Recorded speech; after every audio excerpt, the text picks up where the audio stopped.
जिसमें बालक की दृश्य ज्ञानेंद्रियाँ आँख प्रेरित होता है, जिसके द्वारा वह देखता है। जैसे श्यामपट्ट है, मानचित्र है, रेखाचित्र है, मॉडल है। जैसे जब चीज़ों को देखेगा तब जानेगा, क्योंकि देख के जो ज्ञान होता है वह ज्ञान अस्थायी होता है।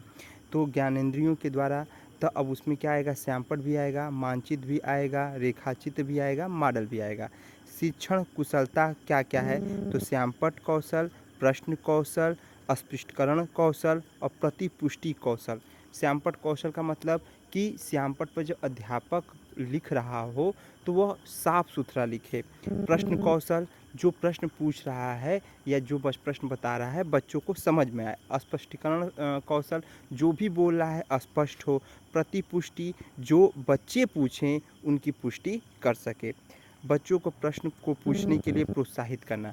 बच्चे जब प्रश्न पूछ रहे हैं तो अध्यापक प्रोत्साहित करें कि बच्चे और प्रश्न पूछें और बच्चों का मनोबल और अच्छा हो जाए। मनोवैज्ञानिक फ्रॉबेल ने 1840 में जर्मन में पहला किंडरगार्टन खोला।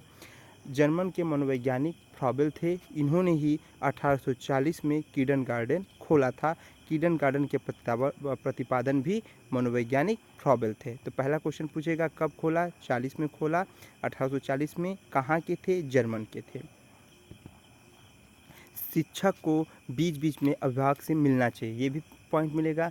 अध्यापक जो है वह जब अध्यापक अभिभावक से मिलता है तो अभिभावक से बातें करता है तो वहाँ पे स्पष्टीकरण अच्छा होता है। बचपन में वृद्धि एवं परिवर्तन एक अनूठी अवधि मानी जाती है। बचपन से ही वृद्धि और विकास जो होता है वो परिवर्तित होता रहता है, और विकास जो है जीवन प्रयत्न चलता है, लेकिन वृद्धि एक समय पे जाके रुक जाता है। बच्चों को प्रश्न के उत्तर देने के लिए अभ्यास कराना चाहिए। बच्चों को बार बार अभ्यास कराना चाहिए कि वह प्रश्न के उत्तर दें या खुद उत्तर खोजें।